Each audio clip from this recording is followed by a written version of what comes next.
principe des CAO, ils appellent ça aussi des centres de répit. C'est-à-dire qu'on prend un certain nombre de personnes à Calais, on les met dans un bus et on les envoie dans n'importe où en France, ça peut être des anciens bâtiments sociaux, ça peut être chez nous, c'était un centre de vacances qui était fermé l'hiver, pour y passer maximum 3 mois, le temps d'enclencher la procédure de demande d'asile, quand ce sont tous des demandeurs d'asile. Et après, ils ont une place en CADA, dont on a parlé tout à l'heure, des centres d'accueil de demandeurs d'asile, où ils restent tout le temps de la procédure. Donc un CAO, c'est vraiment un centre, c'est un petit peu comme un CADA, mais provisoire, juste le temps de pouvoir se poser et de réfléchir et d'entamer la procédure de demande d'asile. Le principal souci est que les organismes qui gèrent les CAO ne s'occupent que, ce qui est déjà énorme, mais ne s'occupent que de mettre en place tout ce qui est procédure de demande d'asile, tout ce qui est administratif. Ils s'occupent aussi de la nourriture, mais pour tout le reste, rien n'est fait.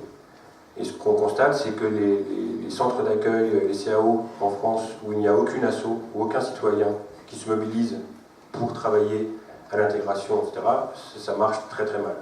C'est-à-dire que les gens de Calais arrivent en CAO et au bout de quelques jours s'aperçoivent que c'est presque pire que Calais et donc ils y retournent. Ça marche principalement en Bretagne, parce qu'en Bretagne, quasiment à chaque fois qu'il y a un CAO qui s'ouvre dans une ville, il y a un collectif existant ou qui se crée et qui vient épauler les assos qui gèrent ça. Donc c'est ce qui s'est passé à Fouesnant, c'est qu'on a appris du jour pour le lendemain, on a appris le 5 janvier que dans la nuit du 5 au 6, il y aurait un bus qui amènerait 30 Kurdes irakiens. Le jour avant même leur arrivée, un parti identitaire breton d'extrême droite a fait une manifestation. Bon, ils étaient 5, ou 6 peut-être. Le lendemain, le Front National a fait une manifestation aussi, ils étaient une trentaine. Mais heureusement, Fraternité est venue et était aussi nombreux qu'eux pour faire une contre-manif.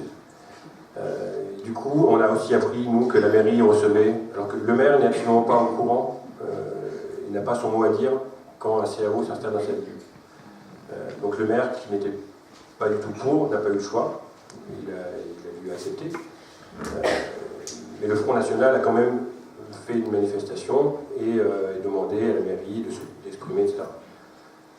Et la mairie nous a dit qu'elle recevait beaucoup d'appels de menaces claires, de contestation, etc. Donc au bout de ça, on a monté, alors le mot collectif au départ était un peu, pour parler franchement, il y avait 2 amis à nous, ma femme et moi. Donc, bon, Brassens disait quand on est plus de 2, on est une bande de cons. Voilà. Donc on s'est dit on est plus de 2, on est même 4, c'est un collectif. Et honnêtement, on était un petit peu au bluff.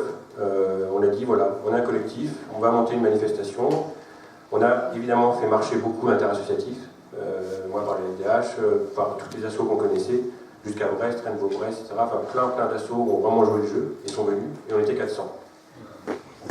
Ce qui pour une ville comme Fouesnant est bien, parce que Fouesnant, pour ceux qui connaissent, c'est pas réputé pour être un fief d'extrême gauche. Mais il y a eu 400 personnes qui sont venues, et on a voulu faire une manif constructive, c'est-à-dire qu'on était en accord, en contact avec le Secours populaire, qui est venu, qui a dit quels étaient les besoins en dons, etc. Et on a dit, voilà, tous ceux qui veulent aider concrètement, vous nous donnez vos coordonnées, et après on agira ensemble. J'avais imprimé 30 petits bons pour le truc, il y a eu 180 personnes qui se sont proposées pour aider concrètement. Et donc c'est là que le collectif est passé de 4 à 180. Et donc on a agi au quotidien pendant 2 mois et demi auprès d'eux. Toujours en accord, on a essayé d'établir vraiment une relation de confiance avec la Fondation Massé Trévidy, qui était la fondation qui était chargée de s'occuper de la partie administrative. C'est également la même fondation qui s'occupe du CAO de Carlaz. Et Douarnenez fait exactement le même travail que nous on a fait. Voilà, ce qui était important, c'était l'intégration. Nous, on voulait travailler là-dessus. Donc, on a vraiment fait tout pour ça. On est allé sur place, on a organisé des pique-niques en commun avec les bénévoles et les Kurdes irakiens. On a essayé d'être dans l'interculturel. On a fait un grand pique-nique, on a fait venir un joueur de biniou, des danseurs de danse bretonne. On s'est aperçu que les danses kurdes étaient très très similaires. Ils dansent en range dans le petit doigt, ce qui est quand même pas... Bon, eux bougent plus les épaules, nous moins, ils sautent un peu plus, ils sont plus énergiques que nous. Mais du coup, on a fait des danses mi-bretonnes et mi-kurdes. Ils nous ont appris, ils chantent beaucoup, on faisait plein de pique-niques chez eux le soir. Alors, dès qu'on arrivait vers chez eux, c'était très difficile parce qu'on était invités à manger chez tous. J'ai pris 4 kilos en 2 mois. Mais voilà, mais ça a été vraiment un vrai échange interculturel, c'est-à-dire qu'on a essayé de s'intéresser, nous, à leur culture, parce que eux, de toute façon, étaient demandeurs de s'intéresser à notre culture. Et c'est par là que ça marche. Au final, donc au bout de 2 mois et demi, ils ont tous été redispatchés dans des CADA, donc des centres d'accueil, pour tout le temps de leur procédure. Ils sont répartis entre Quimper, Brest, Rennes, Saint-Brieuc, Fougères, Lorient.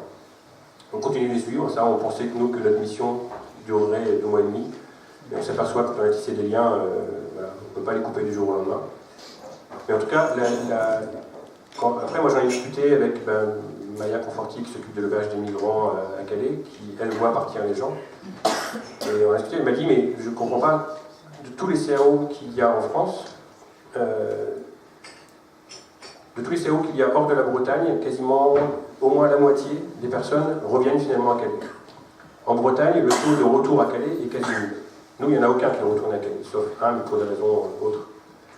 Ce qui démontre bien que si les citoyens et les assos locales s'investissent et travaillent pour l'intégration, ça marche. Voilà, c'est une expérience enrichissante. Je pense, quand j'en parle avec eux, j'essaye de leur faire comprendre qu'eux, ils n'arrêtent pas de nous dire, de nous remercier, etc. Mais j'essaie de leur faire comprendre que nous aussi, on a les remercier. Parce qu'ils nous ont apporté, ils nous ont permis, humainement, de grandir un petit peu. Juste ça. Et juste de nous permettre ça, c'est déjà extraordinaire, quoi. Juste de passer 2-3 heures avec eux, c'est enrichissant pour eux et pour nous. Donc voilà, vraiment, surtout, n'hésitez pas. Si vous entendez parler d'un CAO près de chez vous, voilà, n'hésitez pas à y aller et à vous investir même un tout petit peu. Ce sera une petite goutte d'eau qui a beaucoup de valeur.